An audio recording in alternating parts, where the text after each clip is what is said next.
bir жолу чоң конференция иштима деп коелу. Отурсак, bir чоң Индиядан шейх келип калды дагы, менен сурап калды. Булар каяктан келген деди. Кыргызстандан, Өзбекстандан, Тажикстан, Казакстан, Дагыстан, Россия, эми СНГда, машалла, жакшы беке мусулман балдар отурган эле. Ошактан келген десем, анан айтты да. Ол шейх айтат. Булар аяктан келген эмес деди. Айтып кой деди. Урдуча сүйлөп атат, мен котормочу. Булар бейиштен келген деди. Сен айтып атасың Кыргызстандан, Казакстан, Өзбекстан, Түркменстан, Тажикстан деп, андай эмес дейт.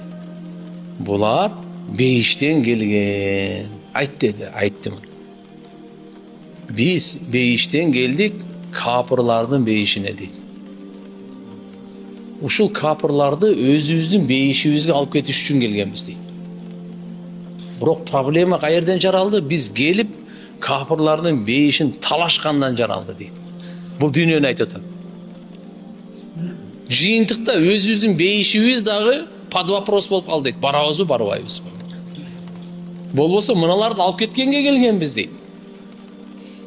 Менин дүйнөмдү ал, сен бир эле ла иляха иллаллах Мухаммаду Расулуллах деп кой, мен бардык нерсени бергенге даярмын деп айта алабызбы бүгүн? Пайгамбарыбыз айткан го. Ад-дуnya сижнул муъмин ва джаннатул кафир. Момунга зындан бул дүйнө. Бул дүйнө капырдын бейиши дейт. Бул дегени биз жашабай кой деп аткан жери жок. Зынданда адам баласы кандай? Каалаганын кыла албайт, каалаган кийимди кие албайт, каалаган учурда тамак жей албайт, каалаган жака баса албайт. Зындандын өзүнүн эрежеси бар.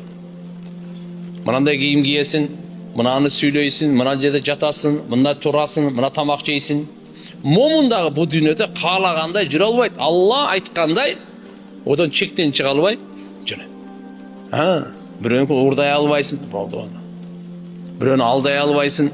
Буну кылба, буну кылба, буну кылба деп чектерди коюп койгон. Ошончо туугандар, мынакей ушу киши айтып атканы, булардын денеси Кыргызстанда жасалган, Казакстанда жасалган, Тажикстанда, Өзбекстанда, Түркменстанда, Дагыстанда, ошол жерде денеси жасалган, а так булардын рухтары бардыгы бейиштен келген.